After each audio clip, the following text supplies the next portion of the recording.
संध्या का समय शांति की अनुभूति के लिए बहुत ही सुंदर समय है, क्योंकि इस समय लोग भी अधिकतर भक्ति करते हैं और दिन भर जो अपना नौकरी धंधे का कारोबार करते हैं उसे समेटने लगते हैं। आपने देखा भी होगा कि गाय भैंस भी सारा दिन इधर उधर चारा चरकर शाम होती ही अपने मालिक के पास वापस जाने लगते हैं। पंछी भी अपने घोंसले की ओर जाने लगते हैं। तो ये समय मन को समेटने में बहुत ही हमें मदद करता है। ये तो आप समझ गए होंगे कि हम सर्वात्माओं के पिता परमात्मा सर्वगुण और सर्व शक्तियों के सागर हैं और दाता हैं, जो निरंतर देते ही रहते हैं। उनकी हमारे पर सदा कृपा आशीर्वाद बनी ही रहती है। इसलिए हम कहते हैं कि वो दयालु हैं, कृपालु हैं, सुखदाता है, रहमदिल है, प्यार का सागर है, कल्याणकारी है, क्योंकि वो सदा देते ही रहते हैं। ऐसा नहीं है कि हम कहें तो वो देते हैं, हम मांगे तो देते हैं, हम रिक्वेस्ट प्रार्थना करते हैं तो देते हैं, ऐसा नहीं है। वो सदा दाता है, देते ही रहते हैं। इसलिए पिता परमात्मा की ब्लेसिंग्स और उनकी रूहानी पावर्स अगर हम स्वयं में ग्रहण करना चाहते हैं, अपने तरफ उससे खींचना चाहते हैं, तो हमें अपने मन को सब तरफ से न्यारा करके उस एक दाता के प्रति फोकस करने की आवश्यकता है। और ये भी आप जानते हैं कि परमात्मा से जो कुछ प्राप्ति हमें करनी है वो मन और बुद्धि से ही करनी है। उनके साथ हमारा कनेक्शन और रिलेशन कोई भौतिक साधन से नहीं हो सकता है, कोई प्राकृतिक शक्ति के माध्यम से नहीं हो सकता है, मन और बुद्धि से ही हो सकता है। वो मन और बुद्धि हमने अनावश्यक बातों से, व्यर्थ विचारों से भर दिया है।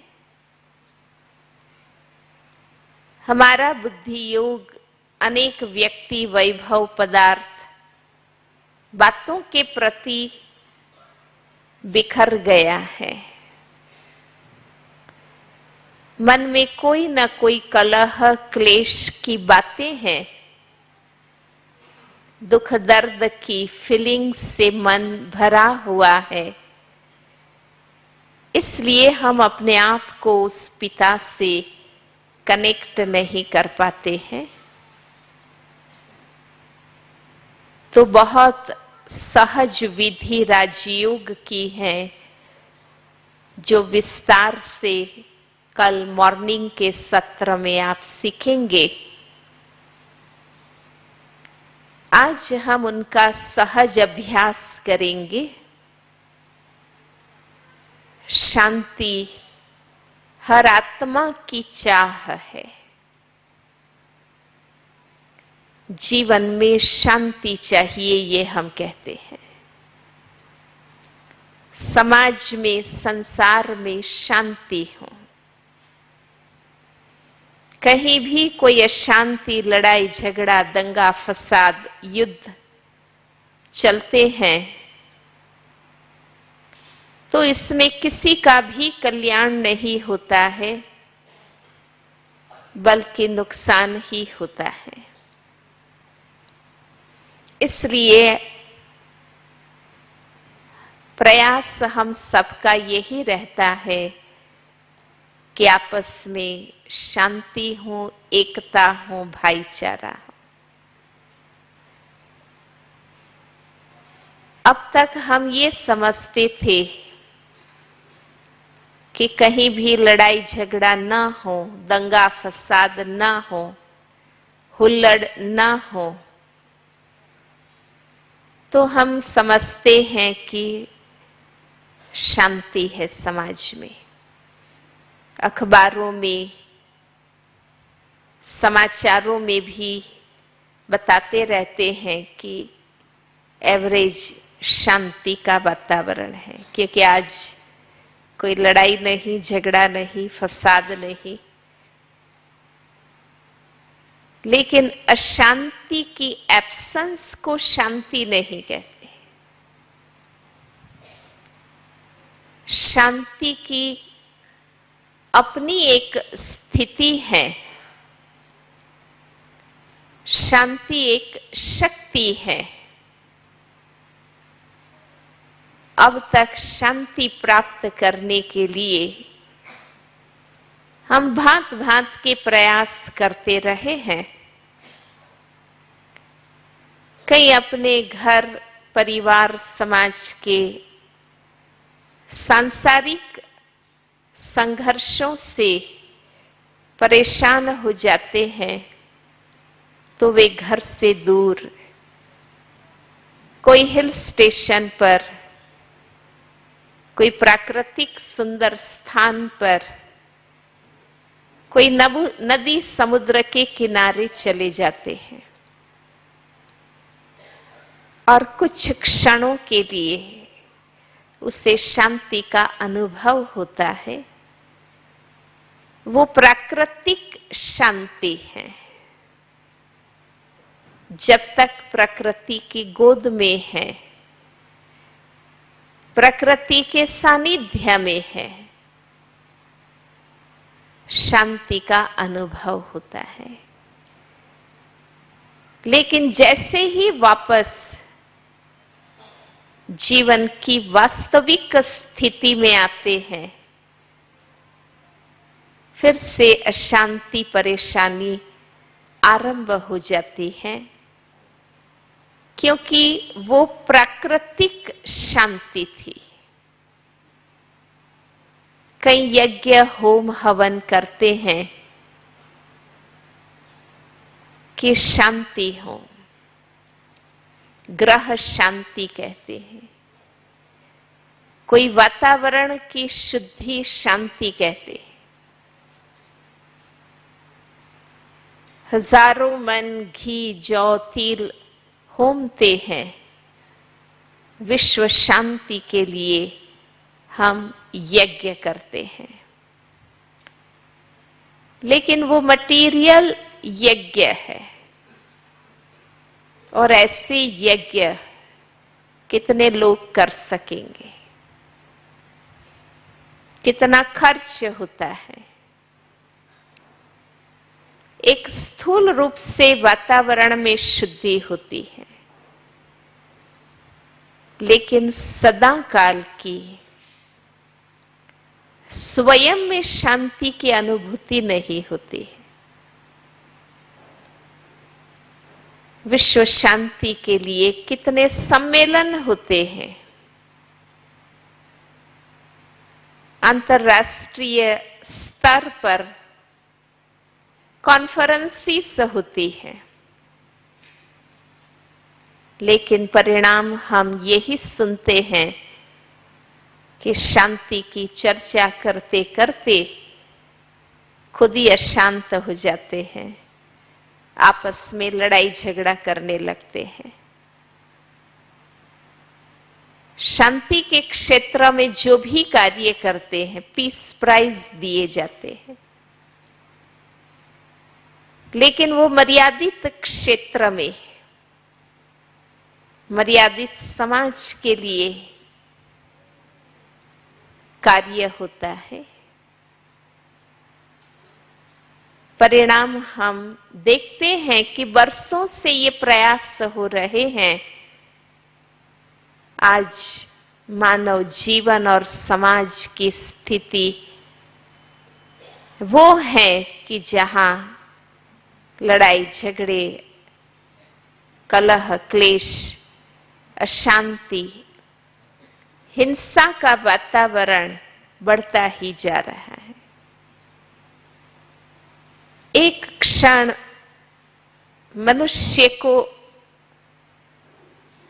ये हो जाता है कि शांति कभी हो भी सकती है या नहीं,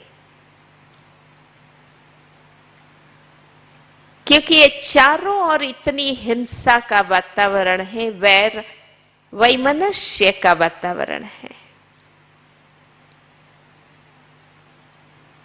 सोचने लगते हैं कि शांति वास्तविक भी हो सकती है या शांति भ्रांति है। लेकिन अगर हम गहराई से सोचते हैं तो समझ में आता है कि शांति भ्रांति नहीं है, आत्मा की मूल वृत्ति है, प्रवृत्ति है। जरूर हम आत्माओं ने इस संसार चक्र के जीवन यात्रा में कभी पूर्ण शांति का अनुभव किया है, तब तो फिर से हम जीवन में शांति चाहते हैं। संसार चक्र का कोई समय, टाइम पीरियड ऐसा रहा है जब पूर्ण शांति हो, तब तो हम फिर से चाहते हैं। अगर संसार में अनादिकाल से लड़ाई झगड़े ही हों, युद्ध ही चलते रहे हों, तो हम क्यों पूर्ण शांति की इच्छा रखते हैं? जरूर कोई समय ऐसा रहा है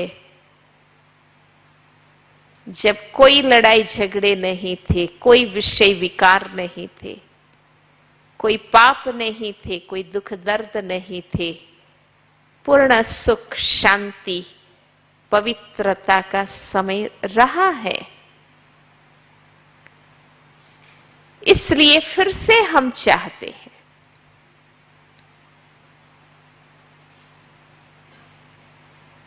हर आत्मा का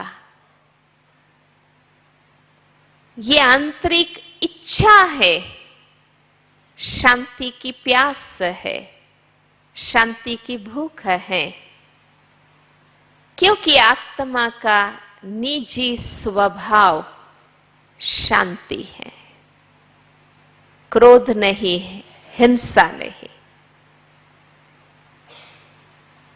कई बार हम गलत समझ बैठते हैं, मेरा स्वभाव ही क्रोधी है,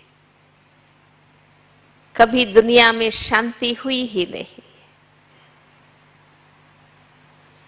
लेकिन गुस्सा करके भी आखिर हम शांत हो जाते हैं, क्योंकि हमारी ओरिजिनलिटी शांति है, हमारी असलियत शांति है, न कि गुस्सा, क्रोध, हिंसा। इसलिए शांति के लिए कहा जाता है कि शांति जंगलों में नहीं है। लोग घर बार छोड़कर, जिम्मेवारियां छोड़कर, कलह, क्लेश, संघर्ष, घर्षण से तंग होकर शांति के लिए जंगलों में चले गए। लेकिन शांति जंगलों में नहीं है, शांति मुझ आत्मा की स्थिति है, मुझ आत्मा की अनुभूति है, मुझ आत्मा में शांति समाई हुई है। इसलिए कहा जाता है कि शांति के लिए बाहर नहीं भटकना है, भीतर जाना है। अर्थात देह से न्यारा आत्मधर्म में स्थित होना है। तो 3 मूल सत्य शांति के संदर्भ में पिता परमात्मा ने हम सर्व आत्माओं को बताए हैं, जिसका पहला सत्य है कि मैं आत्मा ही शांत स्वरूप हूं, मैं आत्मा ही शांति का स्वरूप हूं। शांति मेरा स्वधर्म है, मुझे स्व में स्थित होने की आवश्यकता है। इसलिए शांति की, साइलेंस पावर की सही व्याख्या ये है, केवल चुप रहना, आवाज न करना, बात न करना, वो शांति की बात नहीं है, वो बाहरी साइलेंस है। पीस ऑफ माइंड किसको कहा जाता है? तो उसकी व्याख्या ये है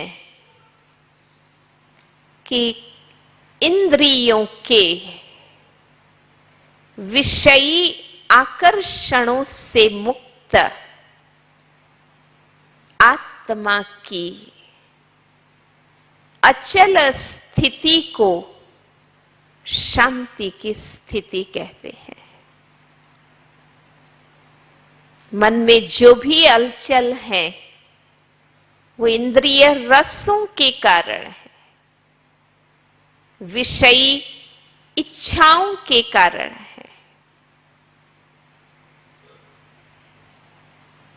कर्मेंद्रियों की हलचल से परे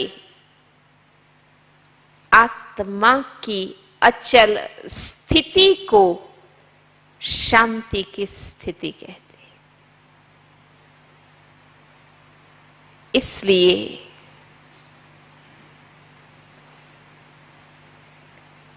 आत्मा धर्म में स्थित होने की बात है। जैसे ही आप आत्म स्थिति में स्थित होंगे, मन शांत होने लगेगा, आप स्व में केंद्रित होने लगेंगे, बुद्धि का भटकना समाप्त हो जाएगा, अंतर्मुखी बन जाएंगे। दूसरा सत्य है कि शांति का दाता, शांति का सागर स्वयं परमात्मा है। हम आत्माओं का पिता परमात्मा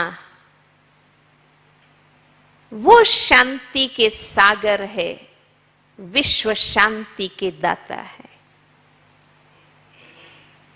तो दूसरा सत्य ये याद रखें कि शांति के सागर पिता परमात्मा की मैं आत्मा संतान हूं। हम किसके बच्चे हैं? शांति के दाता पिता परमात्मा के बच्चे हैं।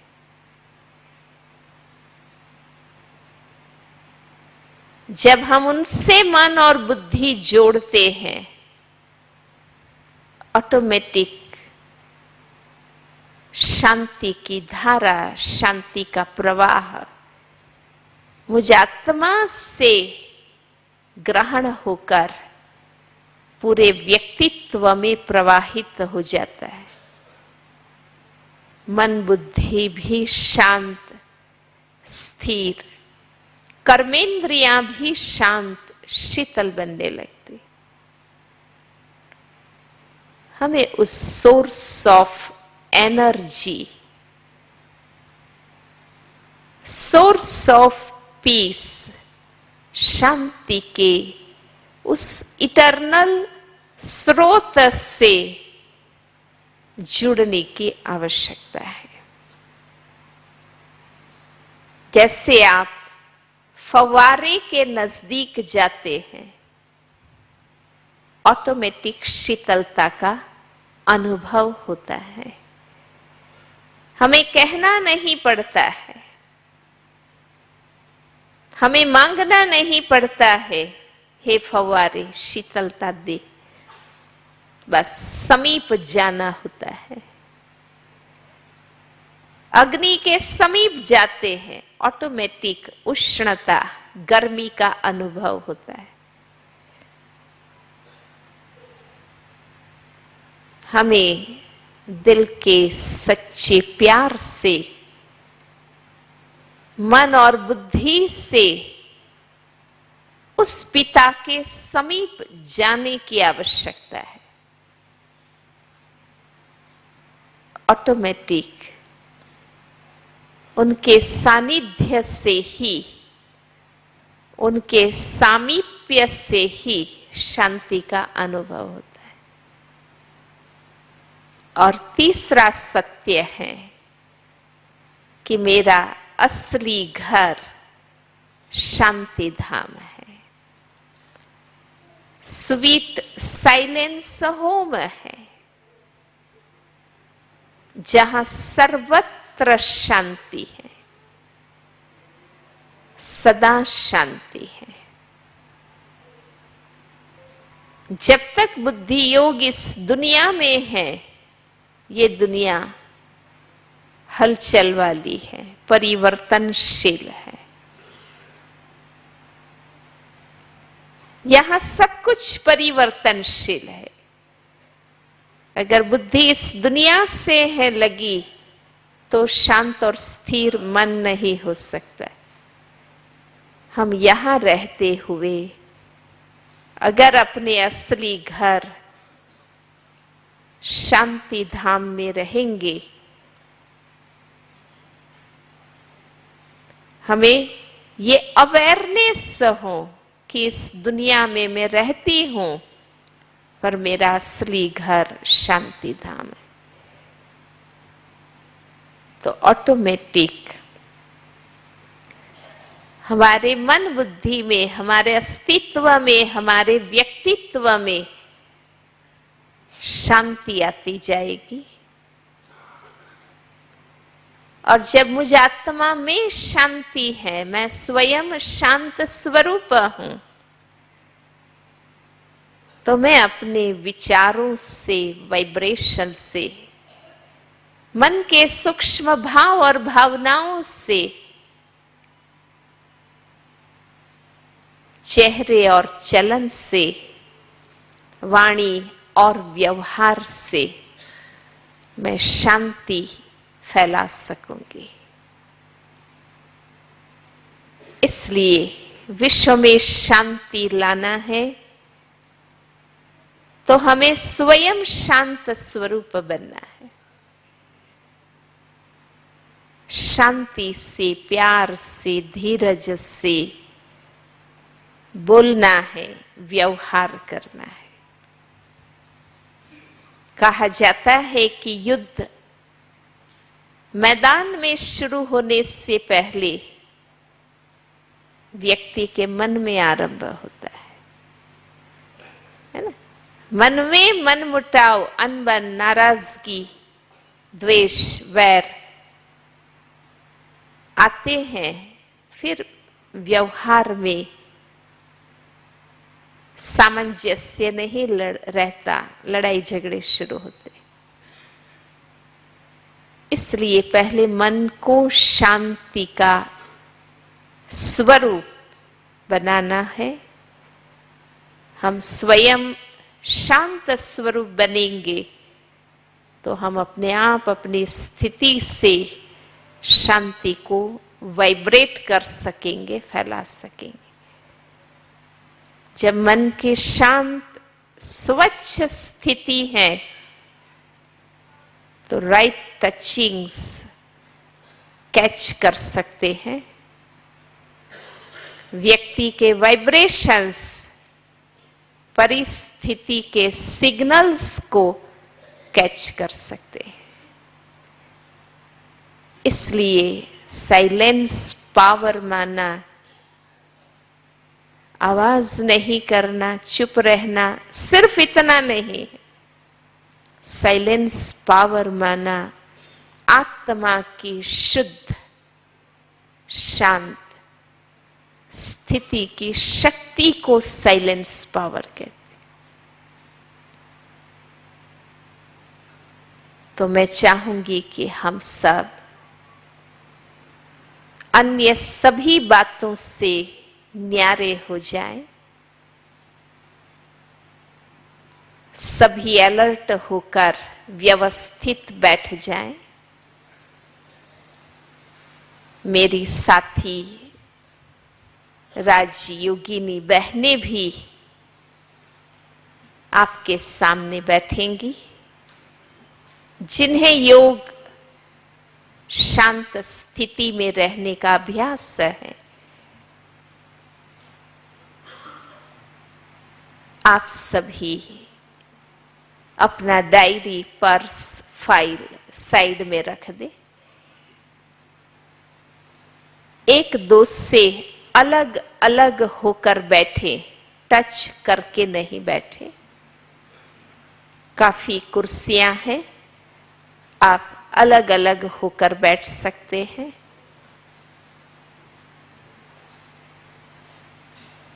आंखें स्वाभाविक खुली रहें।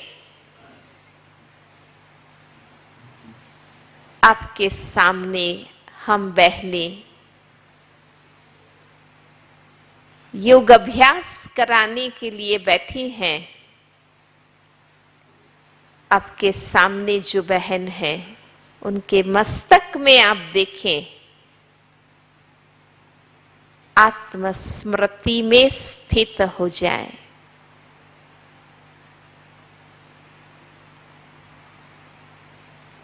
उन्नत मस्तक से हम ये अभ्यास करेंगे। मैं सजेशंस देती जाऊंगी। आपको मुख से बोलना नहीं है, लेकिन मन से फॉलो करना है। जो विचार मैं दूं, वो मन में रिवाइज करें, उससे रियलाइज करें, महसूस करें, उस अनुभव में स्थित हो जाए।